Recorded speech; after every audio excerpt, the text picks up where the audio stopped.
So yet again I have another Vestel TV. This is a 32-inch Toshiba, model number 32DL934B. The issue is no standby light, nothing, it's totally dead. So I'm going to put bad diodes on this one because a key symptom of Vestels being completely dead is the diodes on the power board tend to go. They regulate the voltage for the whole TV. So I'm going to say bad diodes, and I only paid 20 for this, so I'm going to sure make a profit if it's just the diodes. I can get probably around 120 on this, because it has a DVD player and it's a new LED backlit slimline LED TV 1080p, so I'm sure going to make a profit. It just needs a remote, but I can sort that. It's got a DVD-ROM. I think it's got... It's only got 2 HDMI, but it's got a lot of other inputs. It's only rated for 65 watts. So, here's another 40-inch Toshiba, but it's not the one I was working on the other day. This is a different one. It's the, I think it's the same model number, 40D133B, but you can tell it's different because this has a DVD drive. The other one didn't. And the fault with this is that the LEDs that light up the screen have gone, just like the other.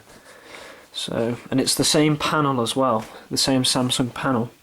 You can tell it's a different TV because it has a DVD-ROM. I've already made a little video about it, but it's junk. But another Toshiba, and I'm going to open this up and get testing. So here's the magical insides of this piece of junk. Power supply is a 17ips19-3. Main board is a 17MB62-2.6. There's the DVD-ROM, it's just a Chinese one. But what you want to look out on these newer Vestel power supplies is you want to check these diodes for shorts. So let's see what my multimeter thinks. Just get the leads there. So these aren't actually shorted. In fact, that's a good reading. So let's test these ones up here. Now these are all in parallel, so if one's shorted, they'll all show up shorted. And there we go. There's a dead short across one of these diodes in this package here. So what I'm going to need to do now is desolder the diodes and then check which one's bad out of circuit and then replace them. I'm probably just going to replace them all because they're all pretty junk. So let's get this power supply out of here and check for other things. Because these diodes run the 24 volt circuit, or actually no, these are the 12 volt circuit. They could have blown out something else when they blew.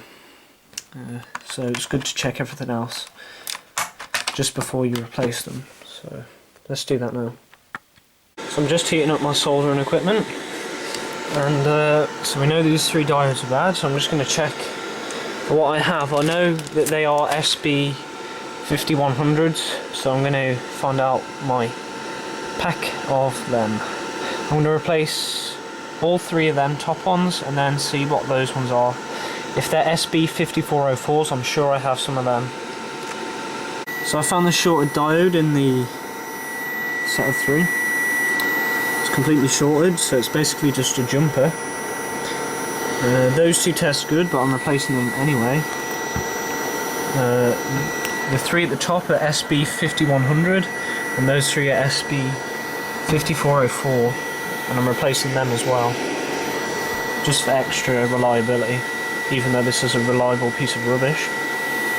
I'm going to solder them in and we'll get back to the TV.